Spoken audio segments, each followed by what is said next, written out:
morning pala. Breakfast at the same time. Ano na to? Brunch. Brunch. Brunch. Bilang namin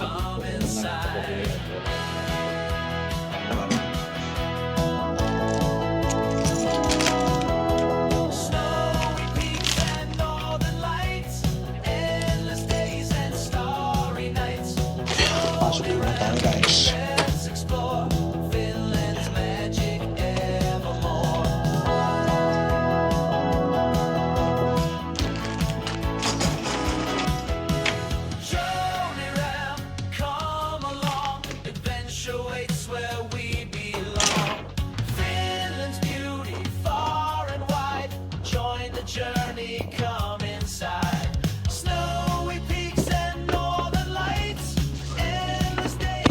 Hello guys.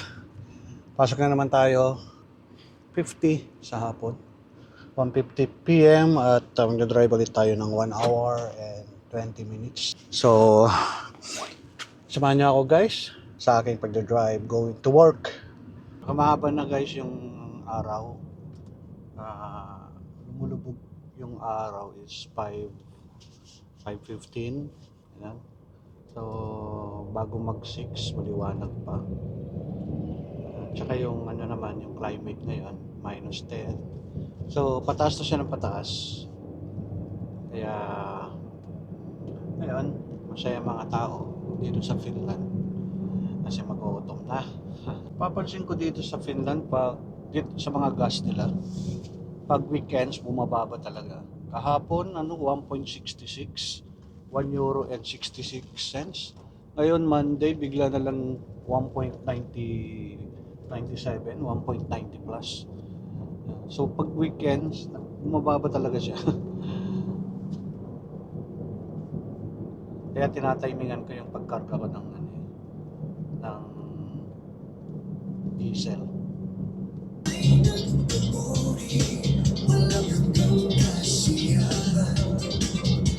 Good morning guys. It's laba time. So laba muna tayo bago pumasok. Yun. Ganda pa rin bigyan ni Abby. Buhay na buhay. Maulap siya. Pero maganda na yung climate sa ganitong weather dito. -6, okay na yan. Lahat masaya. Pati sasakyan. Nag-start na kagad. Nanonood tayo ng vlog. Vlog ni Junaira in Finland. Dito sa Emirati ha. Ewan ko lang doon sa ibang area. Pasok na tayo ulit sa work. So habang naghihintay ng labahan, nanonood kay Junaira Adventure. Thank you guys.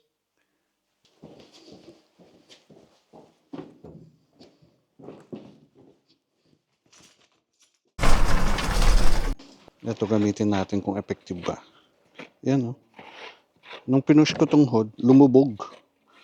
So para siyang nayupi. Ayun. Isa pa. Ano kaya pwedeng gawin dito guys?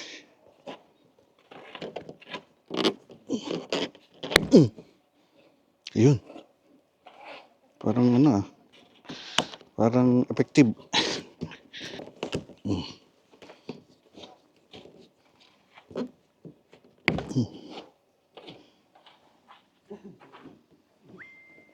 Ayaw pa din.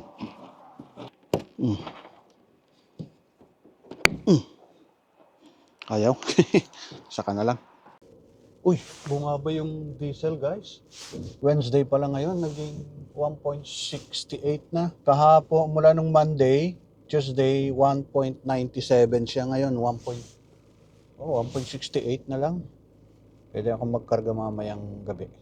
Dagdagan ko na yung gas ko para makamura tayo sa pang-araw-araw na gasolina. Paligid guys makulimlim siya. Minus 9 tayo ngayon dito. -9 degrees Celsius. So, uwi tayo mamaya. Madilim na, gabi na. Mga 8, gano'n. Pero ano dito guys, yung sunset, ano na, umabot na. Ang sunset dito is 5 na. 5 p.m. So, mahaba na yung ano, yung liwanag hanggang wala nang dilim dito sa Finland. So, makita nyo yan dito sa vlog natin. Ipa-vlog natin yan na kahit alauna na ng madaling araw, alas 2, medyo parang sunset siya, pero hindi na siya magdidilim talaga. Sunrise kagad. Mga 2:30. Wala na, puro liwanag na siya. Kaya ako guys, naniniwala ako na yung mga pain na nangyayari sa atin ay may rason si God. Kaya yun nangyayari. Pero yung pain na yun guys, hindi niya ibibigay na hindi mo kayang lampasan. Kumbaga, sinusubukan ka lang ni Lord. Ayan. Hindi ka naman niya bibigyan ng pagsubok na hindi mo kayang lampasan. So, ayun nga, lahat ng nangyayari sa ating buhay na nalalampasan natin, ito ay may mga rason ang natin ang Panginoon. Sa faith ko dahil Christian ako, naniniwala ako. Naniniwala ako kay Jesus Christ, kay Lord, na lahat ng bagay na nangyayari sa ating buhay, minsan din natin maintindihan na may rason. May rason si Lord. Pero mo yung yung isang example dyan is yung eto nga, update lang. So magdadrive ko ng more than 3 years dito sa Finland, na lately ko lang nalaman na hindi pala pwedeng gamitin yung driving license. Yung permit na yon na galing mismo sa trapiko, hindi siya pwedeng gamitin na i-drive to. Hindi siya valid as driving license. Nakalagay doon kasi is permit to drive, pero hindi ibig sabihin meron na akong karapatan mag-drive. Hindi siya equivalent as driving license, yung permit to drive na yun. Kasi ganito yun eh. Alam nyo bang nag-apply ako dito that time na nakuha ko yung sasakyan, nag-apply pa ako sa Wolt Delivery. Yung Wolt Delivery, yung Uber sa Pilipinas, parang yung mga food delivery. Tapos yun yung pinasa ko, yung permit to drive. Tanggap naman ako. Tinanong kasi ako kung may driving license ako. Una, may sasakyan ka ba? Sabi ko, meron akong sasakyan. Driving license. Sabi ko, meron lang ako itong permit to drive. Yun guys, natanggap ako.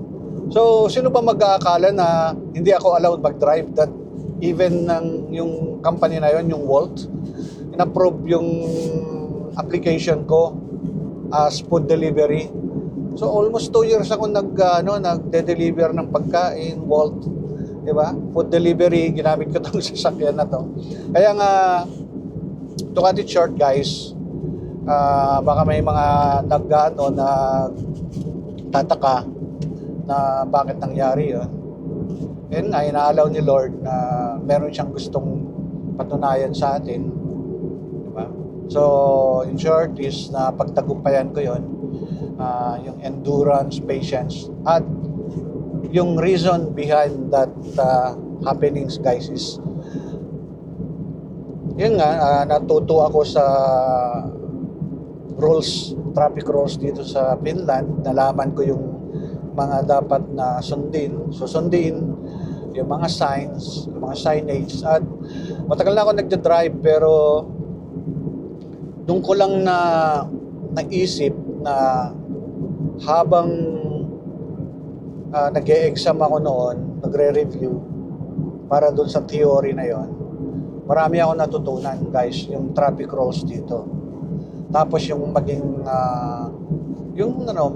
kalmado sa pagdadrive, pagsunod sa speed dito sa Finland, yung talagang obey the traffic rules talaga, na hindi ka pasaway. Nakikita na nalaman ko yung mga consequences ng violation. Hindi ko naman sabing perfecto na ako, pero at least yung pinatibay niya, no? Pinatibay niya yung yung pagsunod sa traffic rules nila dito sa Finland. So yun, basta malaki yung na ibigay sa akin na lesson yung sa 3 years na yon. Kaya siyempre yung faith ko din, kasi meron yung minsan si yung kalaban sinasabing wala, hindi ka napapasa, wag ka na, sumuko ka na sa pag-exam. Hindi ako nag-give up kasi pinanghawakan ko yung salita ng Panginoon na hindi niya tayo pababayaan, hindi niya ako pababayaan. Nakita niya yung desire ng heart ko eh. Kinakausap ko rin si Lord na sabi ko, Lord, kailangan ko ng lisensya. Sabi, bukod pa sa, alam niyang mahilig kami mag-travel ni Honey, ni Mrs. Sabi ko, magsasummer na, Lord, gusto ko naman maging, nung nalaman ko na bawal palang i-drive to na gamit ko yung permit to drive na yon. Nalaman ko na recently. So, ayun, pinagdasal ko na, Lord, magre-review ako, gagawin ko ang lahat. So, may binigay si Lord, wisdom. Tapos, yun nga guys, may taong pinadala si Lord. Tapos, trinay ulit natin mag-exam. Ayun, bumagsak ulit ako ng isa, pero isa lang yung mali ko. Sabi ni Mrs., take ka na lang ulit bukas, papasa ka na yan. Yun, thank you Lord. At nag-take na ako. Yun, pasado na tayo. Alam niya yung motibo mo at alam niya yung desire ng heart mo. Bibigay niya yan guys. Pero ang importante diyan is yung patience. Hindi yung kagustuhan mo. Lord, pasan mo na ako bukas, pasan mo ako sa ganitong araw. Lord, kailangan ko na yan. Hindi. Yung plano talaga ni Lord is talaga maso-surprise ka kasi organized talaga siya eh. Mabibigla ka na lang eh. Sumunod ka lang sa kanya. Hindi kanya pababayaan eh. Meron doon sa pagdaraanan mo na yan, meron way na hindi ka mapapahamak. Pero sinusubukan ka lang, bumabangon ka ulit, pinapatibay niya, tinitignan niya eh na kahit anong mangyari, tignan ko nga itong anak ko, nalalapit pa rin sa akin. So, yun yung mga pagsubok. So, hindi ako bumitaw sa ganon, guys. Kahit may mga darating na pagkakataon na kine-question ko na siya, Lord, bakit nagre-review naman ako? Lord, alam mo yung... Pero andun pa rin yung conviction ko. Laban lang ako. Kasi naniniwala ako nandiyan siya eh. Lord, exam ulit ako. Kayo nang bahala. Sabi ko ganun, kung kailan nyo ako ipapasa. Pero nakikita niyang nasasaktan ako. Nagtatampo. Gano'n. Kasi anak tayo ng Lord eh. Anak tayo ni Jesus Christ. So, nakikita niya talaga yon God. Ni God. Nakikita niya talaga yung pinaghihirapan natin. Tapos, sasagutin niya yan in the right place, in the right time, guys. Kaya grabe talaga si Lord, no? Sabi ko, thank you Lord, ito na naman yung blessings. Nakuha ko yung license ko. Parang sa akin is napakalaking biyaya, no? Kasi 2041 pa mag-expire to guys. 2041. So, ilang years, di ba? 15 years. Maaari yung iba, simple lang, kasi dito ipapalit lang eh. May rason, sa akin kasi, ewan ko, pinaranas ni Lord at nakita ko na pinaranas niya sa akin na mangyari ito dahil mayroon siyang gustong patunayan siguro sa akin, si Jesus. So, yun lang guys, update sa inyo sa mga nagtatanong o nanonood dyan na ganun yung nangyari. So, akalain mo bang bawal pala yun? Akalain mong nagde-deliver ako, na-approve ako sa Walt Delivery o Food Delivery dito sa Finland. Diba? So, yung pagkahuli ko sa police noon na hindi ba bawal yun na yung nagbigay sa akin ng hudyat na gumising sa akin na kailangan kong mag-exam. Pero after that, marami na akong natututunan sa traffic rules and regulations. So siguro yun na yung right time. Siguro sabi ni Lord, nakita niya yung heart ko. Yung pag-obey ko sa kanyang salita. Nakita niya yun. So, now, this is the time. Bibigay ko na sa'yo yung nararapat, ibibigay ko na sa'yo yung binibithi ng iyong puso. Yun. Yun yun guys, napakabit talaga ni Lord. Ano? Dapat maging sensitive tayo sa lahat. Yung mga blessings na ganyan. Ibig sabihin, every trials guys, sa ating buhay, hindi man driving license yan, di ba? Ang pinagdaraanan natin dito sa Finland, trabaho, di ba? Family, di ba? Financial, may katapusan yan. Huwag lang tayong bibitaw kay Lord. Kapit lang. Hindi tayo pababayaan, guys. Maniwala kayo. Hindi ka, pag talagang fully surrender ka kay God, hindi ka niya pababayaan. Hindi naman niya bibigay kaagad lahat-lahat eh. Hindi niya bibigay kaagad-agad yan lahat. Inaano ka guys, kumbaga minumult ka ni Lord. Tinitignan niya yung, guys, yung talagang makikita niya sa heart mo, yung pagsunod mo sa Kanya. Basta fully trust ka kay Lord, fully surrendered ka sa Kanya, sa Kanyang mga salita. Sasagutin ni Lord yan, hindi agad-agad, hindi base sa kagustuhan mo, kundi mas maayos yung Kanyang, kung kailan niya sasagutin yan, mas maso-surprise ka kasi mas maganda yung plano ni Lord kaysa sa plano natin. Yun. Lagi natin panghawakan yung salita niya. Pag sinagot ni Lord yung minimithi mo na yun, marami kang matututunan eh. Yun guys.